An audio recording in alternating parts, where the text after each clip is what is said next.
Welcome to Spooky History. In today's episode we're talking about guns and ghosts. Oh, and the Winchester House.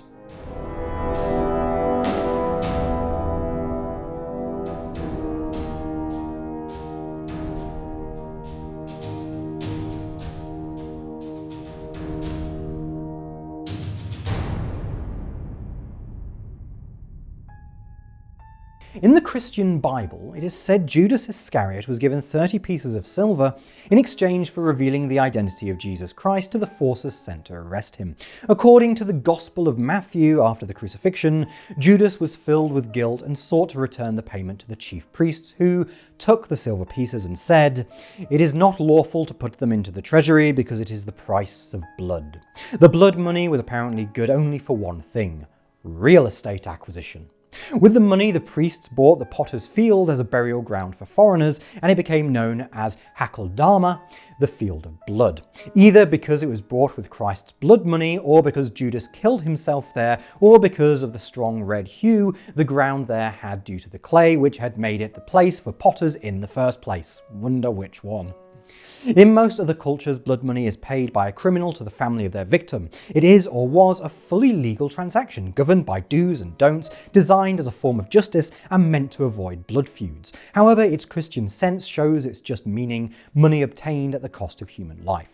It therefore covers how Sarah Winchester apparently felt about the money she inherited after the death of her husband, William Wirt Winchester, from tuberculosis in 1881. This inheritance included more than $20.5 million equivalent of just over $500 million in 2020 money, and 50% ownership of the Winchester Repeating Arms Company, the company responsible for the Winchester rifle, giving her an income of roughly $1,000 per day, equivalent to $27,000 a day today. However, this had all come at a high price. In the span of 1 year, she had lost not only her husband, but also her mother and her father-in-law. Consumed by grief, folklore has it Sarah sought out a spiritualist to commune with the dead. While she was presumably looking for closure, what she got instead was a chilling warning. Through the medium, William told his widow that their tragedies were a result of the blood money the family had made off of the Winchester rifles. He warned that vengeful ghosts would seek her out. In order to protect herself, William said that Sarah must build a home for herself and for the spirits who have fallen from this terrible weapon. Sarah was advised to leave their home in New Haven, Connecticut behind and move west, where she was to build a grand home for the spirits. There was just one catch. Construction on the house could never stop. If you continue building, you will live, the medium warned Sarah. Stop and you will die. Recently widowed and having seen her infant daughter Annie die of marasmus 15 years earlier, a disease in which the body literally wastes away, Sarah must have been susceptible to the idea that her life was in some way cursed, and being one of the richest women in the world, she had the money to follow her darkest thoughts without any worries of practicality. And so, apparently following this medium's advice, Sarah Winchester headed for California to find a house in which to hide from the spirits that fell to the firearms of her late husband. In 1884, she purchased an unfurnished 8-room farmhouse in 162 acres of land in the Santa Clara Valley and began building her Queen Anne-style Victorian mansion. Carpenters were hired and worked on the house day and night from 1886 until it became 7 stories high. There was no architect, and additions to the building were made in a haphazard fashion. Some say it was meant to confuse the ghost, allowing Sarah some peace and a means to escape them, as she was the only person who ever truly knew all of its secrets. If so, she undoubtedly succeeded. When movers were called in after her death, one lamented its labyrinth-like design and many winding hallways, describing it as a place where downstairs leads neither to the cellar nor upstairs to the roof. The house has numerous oddities, including the building of trapdoors, secret passages, a skylight in the floor, and spider-web windows, reflecting her obsession with the number. The house has many 13-paned windows and 13-paneled ceilings, as well as 13-step stairways. Even her will had 13 parts, and she signed it 13 times. The house's 13th bathroom even contains 13 windows of its own. The house was mostly made of redwood, as it was Sarah's preferred wood, but she then had it all covered covered in 78,000 litres of paint to disguise it.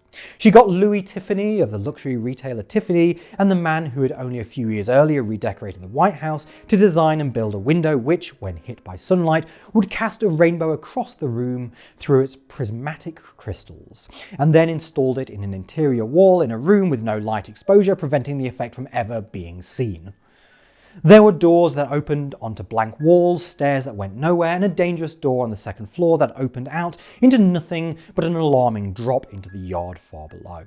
Some windows overlooked other rooms, including one in her toilet door, though that was for her nurse to keep an eye on her as she got older. Oh, and all the toilets were fake except for the one for her personal use. If that last part seems especially crazy, it's worth remembering that A, yes it is, and B, she didn't have to clean up after whoever got confused, oh and C, at the time modern indoor toilets were rare in the first place. The house also boasted steam and forced air heating, 3 lifts, push-button gas lights, and Mrs. Winchester's personal and only hot shower from indoor plumbing. It is said she held nighttime seances in an eerie 7-story peaked turret of the house known as the Witch's Cap. There she spoke with spirits who weighed in on plans for the house before she would deliver her new building designs to her foreman each morning. Many think she'd been driven out of her mind with grief. However, Winchester Mystery House historian Jonan Boehm believes that the activity was purely therapeutic, and the continual renovations reminded Sarah of the good times she and William had building their New Haven home together years earlier. I mean, Meccano was around at this time, you could have just used that. Boehm also believes that Sarah Winchester was trying to give back to the community in a very real sense. She had a social conscience, and she did try to give back, Boehm said, noting the hospital Sarah built in her husband's name. This house in itself was her biggest social work of all. Helen Mirren, who played Mrs. Winchester in the 2018 horror film which was partially shot in the house, seems to agree, saying, "This legend grew up around her of her being crazy, but I think, in fact, she was someone with great empathy. The real Sarah Winchester was aware how her building project looked to outsiders, writing in a 1906 letter that the house looked like a crazy person built it." Boehm adds the theory she was torn up by guilt over her father-in-law's business is anachronistic. People back then didn't have a massive guilt complex over guns. They were useful tools, something that people needed for survival. One hopes that's true, considering the house today has a fun shooting gallery tourists can use. And if Mrs. Winchester was indeed told by a medium the work on her house could never stop, she obviously forgot, as her biography says, that Winchester routinely dismissed workers for months at a time to take such rest as I might. If all this is true, the many rumours must have sprung up purely to try to explain away the oddity of an independent, educated woman who spoke multiple languages and did as she pleased without needing to worry about cost or practicality. Obviously, ghosts had to be involved. But in this case, I don't think everything can be blamed on Victorian-era sexism. Big questions require big answers, and Mrs. Winchester's house was definitely a big question. The building today is smaller than it was then, as the top 3 floors, mostly part of the tower, were destroyed in a 1906 earthquake and never rebuilt. Today, the mansion is only 4 stories high, including 40 bedrooms, 2 ballrooms, 1 completed and 1 unfinished, and 2 basement levels. Nobody entirely agrees on how many rooms there are, as every count has produced a different number, but the closest estimate says it's about 160, and that the house covers 24,000 square feet. Always dressed in black, Sarah Winchester moved around these rooms alone, except for her servants and workmen, surrounded by gold and silver chandeliers, hand-inlaid parquet floors, and trim, stained glass windows, patterned web designs, and the recurring motif of the number 13, sleeping in a different room each night to avoid the ghosts. Presumably because the ghosts were too polite to notice she only used 1 toilet and that it had a window in its door. And then on September the 5th, 1922, Sarah Winchester died of heart failure. After 38 years, work immediately ceased.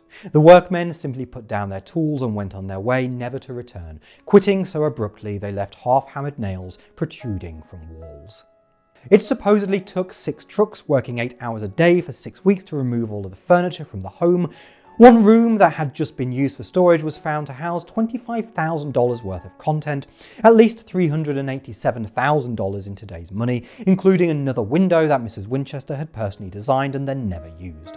The house was sold at auction to a local investor for over $135,000 and subsequently leased for 10 years to John and Mamie Brown, who eventually purchased the house.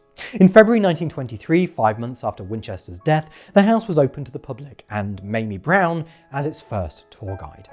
An early visitor was our friend Harry Houdini, who went there on Halloween night in 1924.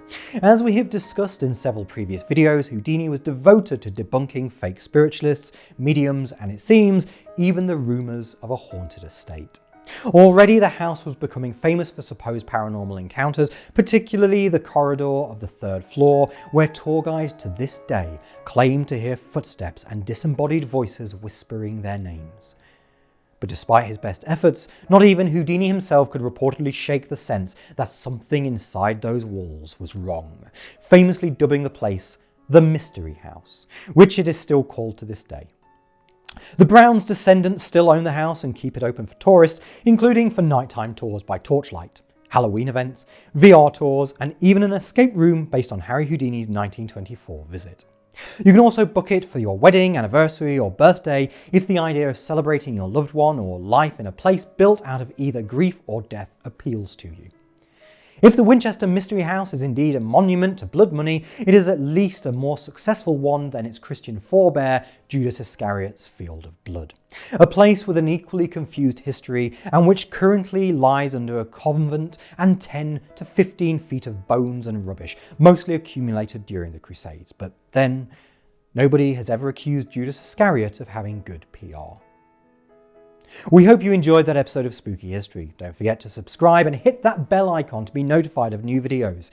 You can support us with donations at paypal.me/noisyghostent and find us on most social media. Thanks for watching and please do have nightmares. Goodbye.